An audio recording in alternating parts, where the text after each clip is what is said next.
इस क्वेश्चन में पहले तो मैं इसका शॉर्ट ट्रिक आपको बता देता हूँ, फिर उसके बाद इसका लॉन्ग मेथड करेंगे हम लोग।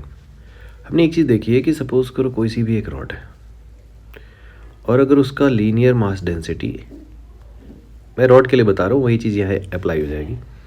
इसका लैम्डा अगर कांस्टेंट है, मतलब x की पावर प्रोपोर्शनल पावर 0 के है, lambda is proportional to x raise to power 0, तो इसका जो सेंटर ऑफ मास है, जिस एंड से आप x मेजर कर रहे हो वहाँ से L/2 डिस्टेंस पे होता है।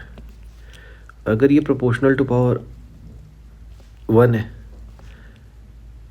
ठीक है, तो ये आता है 2L/3 पे।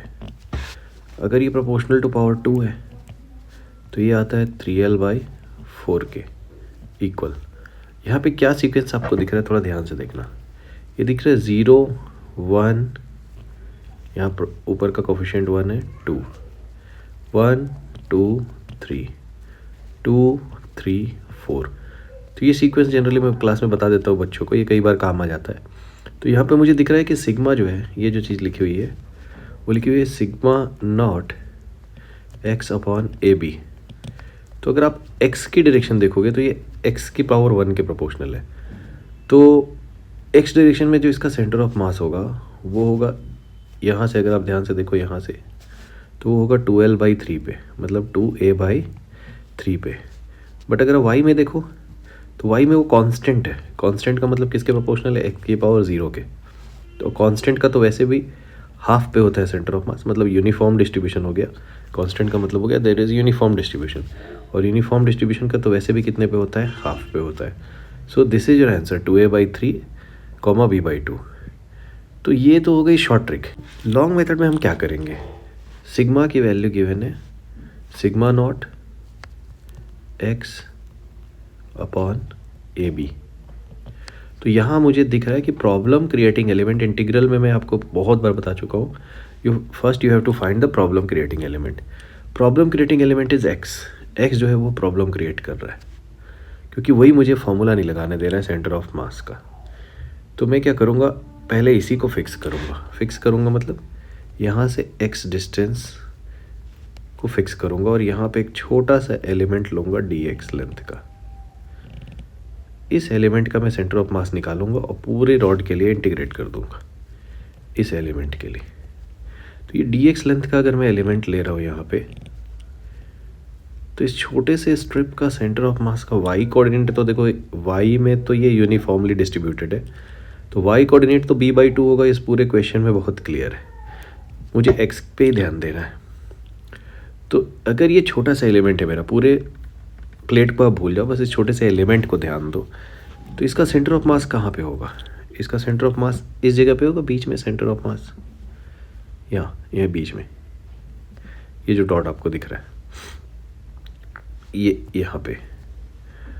तो अगर मैं इसके x कोऑर्डिनेट को लिखूँ पूरे डिस्क के लिए, तो उसका सेंटर ऑफ मास का x कोऑर्डिनेट होगा integration x dm upon integration dm।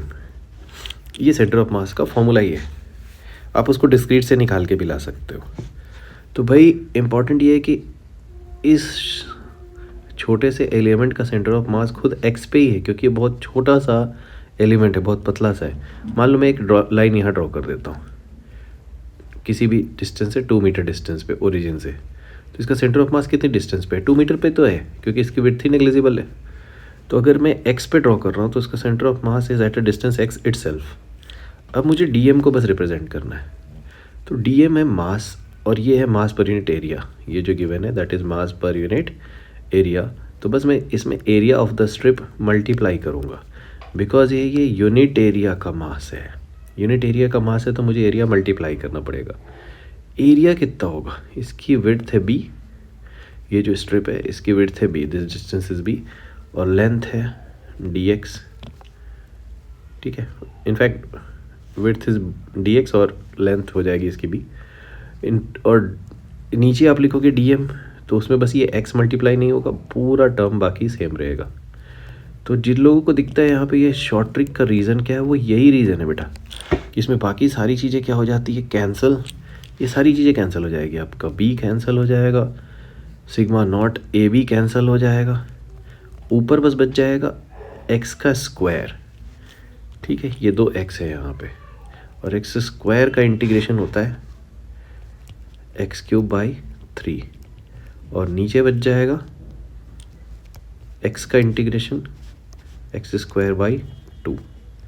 अब अपने को पूरे में लिमिट पुट करनी है कितनी, 0 to L, ठीक है, यहाँ 0 to A, तो ऊपर आएगा a³/3। आप अलग अलग वैल्यू पुट कर सकते हो वैसे, लिमिट्स बस सेम लिमिट्स है तो मैं ऐसा पुट कर दे रहा हूँ, और नीचे आ जाएगा a²/2, जिसको आप लिख सकते हो 2/a², तो ये वैल्यू आती है 2a/3। नाउ आपको बहुत क्लियर होगा कि ये ऐसा आता क्यों है, जो मैंने आपको शुरू में शॉर्ट ट्रिक बताया था। तो आप इसको चाहो तो क्वेश्चन देखते ही शॉर्ट ट्रिक से कर सकते हो, जिन लोगों को वो ट्रिक पता है, और ना पता हो, जनरली मैं उसको क्लास में बताता रहता हूँ, कई बार बताया होगा, आपके नोट्स में लिखा होगा, पूरा टेबल बना होगा उसका। ना भी पता हो तो आप ऐसे इंटीग्रेट कर सकते हो, ज़्यादा टाइम नहीं लगेगा इसमें भी।